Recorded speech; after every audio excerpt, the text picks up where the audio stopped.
When a new pope is elected and white smoke rises from the Sistine Chapel, it does not just mark a sacred spiritual event. It also begins a serious and important reorganization of the Catholic Church's leadership and administrative structure. The Pope is the spiritual leader of more than 1 billion people, but he is also the head of a large and complex organization called the Vatican. This organization runs every part of the Church's global mission, from religious matters to finances, from diplomatic relations to charity work. So each new pope needs to make sure that everything in this system works according to his vision, his goals, and the direction he wants to take the Church in the years ahead.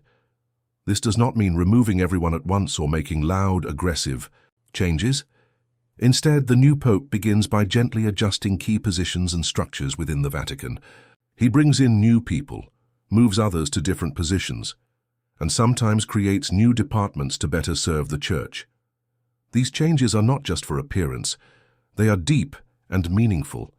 They help the Pope shape the Vatican into something that supports his unique goals, priorities, and mission for the global Church.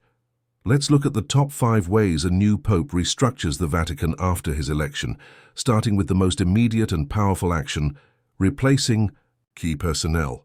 One of the first things a new Pope does is select new leaders for the most important positions. The most well-known of these is the Secretary of State, who acts almost like a Prime Minister for the Vatican.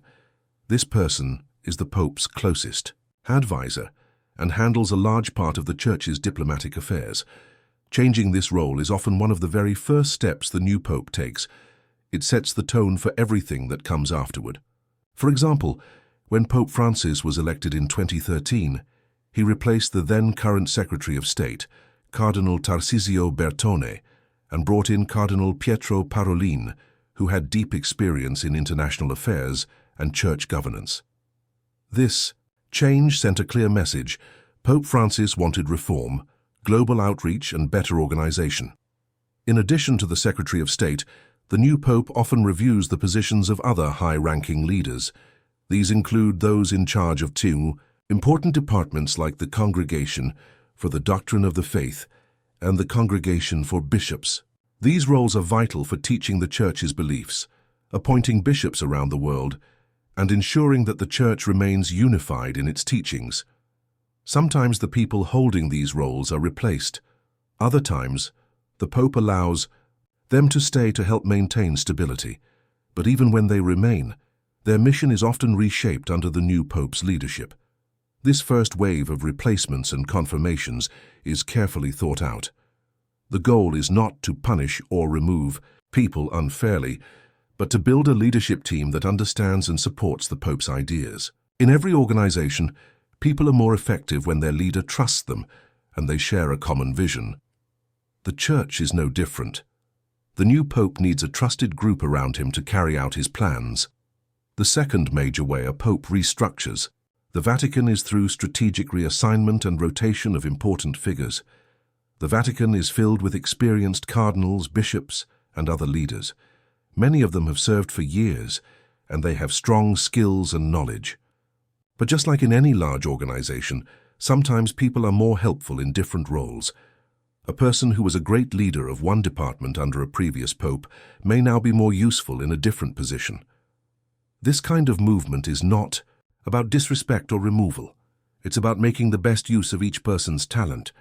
For example, someone who used to lead a major Vatican department might now be assigned to lead a large diocese somewhere in the world. There they can put their experience to use in a more local, pastoral way. Or a former bishop might now serve as a Vatican diplomat in another country, using his wisdom to help the Church build strong global relationships. Every pope wants to build a team that supports his goals and sees the world as he sees it. This rotation system keeps the leadership fresh and balanced. It helps avoid problems that can come when people stay in one position too long. It also brings new perspectives into the Vatican and spreads leadership experience across the Church. These reassignments allow the new pope to show respect to long-serving leaders while also moving forward with fresh energy. It's about putting the right people in the right places at the right time. The third method a new pope uses is structural reform of Vatican offices. This goes deeper than simply changing people. It involves changing the structure of the Vatican itself. This might include combining departments, creating new ones, or closing those that are no longer effective. These changes help the Vatican operate more smoothly and focus on the priorities of the new Pope.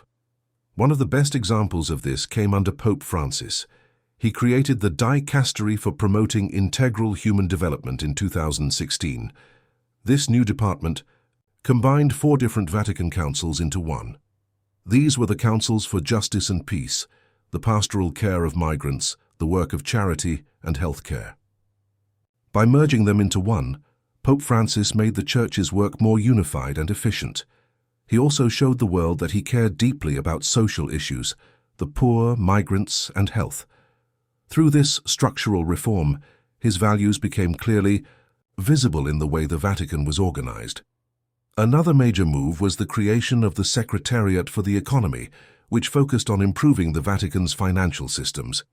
This department was designed to make Vatican spending more transparent and honest. It brought more control to how money was used and aimed to prevent financial abuse or waste. These kinds of reforms show how a new pope can rebuild the Vatican to support clearer, cleaner, and more focused leadership. The fourth way a pope restructures the Vatican is by forming new advisory groups and councils. These are smaller, trusted groups of people who meet regularly to give the pope advice and feedback. They often include cardinals, bishops, and even lay people, non-clergy who bring everyday perspectives. The idea is simple. No leader can do everything alone. A pope needs good advice to make the right decisions, and he needs it from a variety of voices. One of the most famous examples is the Council of Cardinals, sometimes called the C9. Pope Francis created this shortly after becoming pope. It included cardinals from different continents, backgrounds, and experiences. This group gave him insight into the needs of the Church around the world. It also helped him plan long-term reforms of the Vatican itself. These advisory groups don't replace the main leadership, but they help the Pope stay in touch with the wider Church and avoid becoming too isolated. This method is especially important in today's world, where problems are more complex and global. By gathering advice from people with different experiences, the Pope can make decisions that reflect the real needs of people everywhere, not just those in Rome. It also allows for faster responses to modern issues like climate change, migration, digital technology, and moral questions that affect everyday life. These advisory councils become a symbol of listening, cooperation, and wisdom. The fifth and final method is reforming the Church's financial systems and oversight. This area is sometimes the most difficult, but also the most necessary. The Vatican, like any large organization, needs money to operate. It runs schools, hospitals, churches, charities, and many other services. It also manages buildings, investments, and donations from Catholics around the world. Because of this, the Pope must make sure that the money is handled honestly, wisely, and with full transparency. In the past, there have been concerns about financial mismanagement in the Vatican. To fix this, many popes have made changes. For example, Pope Benedict XVI created the Financial Information Authority in 2010. This department was in charge of watching Vatican money closely to make sure there was no abuse, money laundering, or misuse. It was a big step forward in making Vatican finances more trustworthy.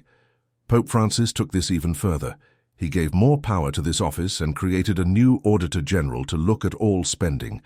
He also placed stricter rules on how Vatican departments handle money and started large audits.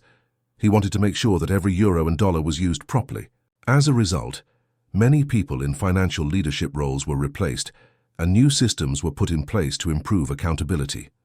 This not only made the Vatican more efficient, but it also restored confidence among Catholics who give generously to the Church's mission. When a new pope steps into power, these 5 steps, changing key leaders, rotating roles, reforming departments, creating advisory groups, and fixing financial systems, are all part of a larger plan. They help the Pope build a Vatican that supports his message and helps him serve the Church in the best possible way. These actions are never random. They are carefully thought out, based on prayer, wisdom, and advice. They show how leadership in the Church is not only spiritual, but also deeply practical and strategic. Every pope brings something